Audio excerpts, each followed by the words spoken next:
Back to news. విశాఖలో ఇవాళ CIA summit రెండో రోజు కొనసాగనుంది. ఈ సమ్మిట్ వేదికగా ఏపీకి పెట్టుబడులు వరదల్లా వస్తున్నాయి.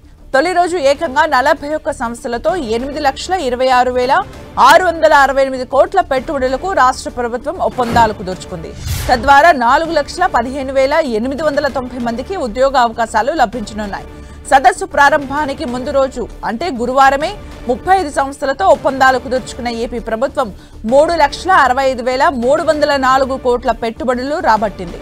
అంటే ఈ 2 రోజుల్లో 76 సంస్థలతో కుదిరిన ఒప్పందాల ద్వారా ఏపీకి 11,91,972 కోట్ల రూపాయల పెట్టుబడులు వచ్చాయి.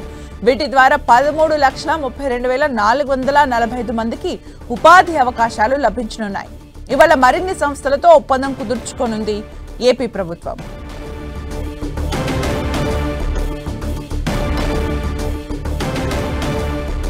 మరిన్ని అప్డేట్స్ మా ప్రతినిధి విక్రమ్ అందిస్తారు. విక్రమ్, విశాఖ ఆంధ్ర యూనివర్సిటీ గ్రౌండ్స్ లో జరుగుతున్న పార్ట్నర్షిప్ సమ్మిట్ రెండో రోజు కాసేపట్లో ప్రారంభం కాబోతుంది. ఏదైతే తొలి రోజు అనూహ్యమైన స్పందన పెట్టుబడిదారుల నుంచి రాష్ట్ర ప్రభుత్వానికి రావడంతో మరింత ఉత్సాహంతో ఈ రోజు భారీ ఎత్తున పెట్టుబడులు రాబోతున్నాయని ప్రభుత్వం ఆశాభావం వ్యక్తం చేస్తూ ఉంది. ఏదైతే ముఖ్యమంత్రి చంద్రబాబు నాయుడు 13వ తేదీన విశాఖపట్నంలో చేరుకొని పలు కీలకమైనటువంటి సంస్థలతో ఒప్పందాలు చేసుకున్నారు.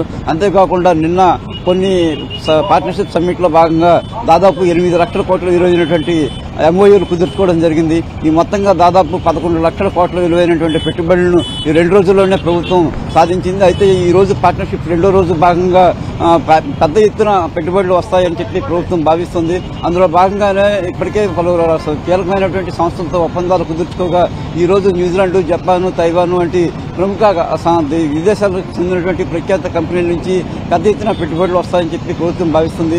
ఓవరాల్ గా ఇక్కడ విశాఖపట్నంలో ఈ పార్ట్నర్షిప్ సమ్మిట్ ద్వారా కూడా దాదాపు 10 లక్షల కోట్ల వరకు కూడా పెట్టుబడులు వస్తాయని ప్రభుత్వం తొలుత లక్ష్యంగా నిర్దేశించుకుంది.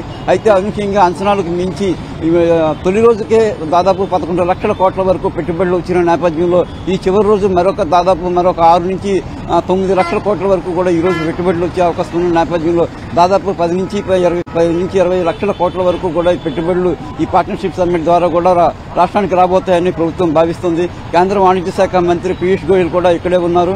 ఆయన ఒక ఛాంబర్లో, అదేవిధంగా ముఖ్యమంత్రి చంద్రబాబు మరో ఛాంబర్లోనూ, లోకేష్ మరో ఛాంబర్లోనూ కూర్చొని ఎక్కడికక్కడ ఎంఓయూలు సంస్థలతో ఎప్పటికప్పుడు కుదుర్చుకుంటూ ఉన్నారు. ప్రభుత్వం ఇస్తున్నటువంటి రాయితీలు, అదేవిధంగా ప్రభుత్వం అనుసరిస్తున్నటువంటి పారిశ్రామిక విధానాలు, ఇక్కడ ఉన్నటువంటి అపారమైన వనరులు, అవకాశాలను పారిశ్రామికవేత్తలకు వివరిస్తూ అదేవిధంగా ఏవైతే పరిశ్రమలు స్థాపించాలో అనుకుంటే కనుక వాళ్ళకి యుద్ధ ప్రాతిపదికన 10 నుంచి 25 రోజుల మధ్యలోనే అనుమతులు కూడా ఇస్తున్నటువంటి విధానాలను కూడా ప్రభుత్వం కూలంకషంగా వివరిస్తున్న నేపథ్యంలో పెట్టుబడిదారులు పెద్ద ఎత్తున ఆకర్షితులకు గురవుతున్నారు. ఈ నేపథ్యంలోనే అత్యంత కీలకమైనటువంటి ఏరోస్పేస్ తో పాటుగా ఏదైతే ఎంటర్టైన్మెంట్, అదేవిధంగా గ్రీన్ హైడ్రోజన్ వంటి పలు కీలకమైన రంగాల్లో పెద్ద ఎత్తున పెట్టుబడులు ఇప్పటికే వస్తూ ఉన్నాయి. మరికొన్ని పెట్టుబడులు ఈ రోజు టూరిజం రంగంలోనూ, అదేవిధంగా డిజిటల్ గవర్నెన్స్ రంగంలోనూ, మరికొన్ని కీలకమైన రంగాల్లో కూడా ఈ రోజు పెట్టుబడులు రాబోతున్నట్టు ప్రభుత్వం చెప్తూ ఉంది.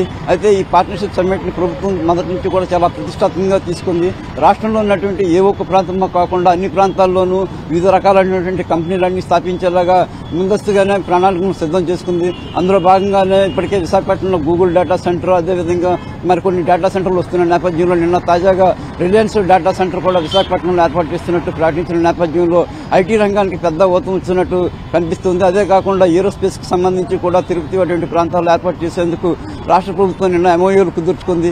ఈ రకంగా కూడా పెద్ద ఎత్తున ఈ పారిశ్రామికవేత్తలంతా కూడా ఆంధ్రప్రదేశ్ కు తరలి వస్తూ ఉన్నారు. ఈ నేపథ్యంలో ఏరోస్పేస్, టూరిజం అన్ని రంగాలతో కాకుండా మరికొన్ని ఏదైతే గ్రీన్ హైడ్రోజన్ వాటికి సంబంధించి ఇప్పటికే పెద్ద ఎత్తున స్టీల్ ప్లాంట్ కి సంబంధించి ఆర్సిలర్ మెటల్ అక్కడ ప్రారంభం కాబోతుంది.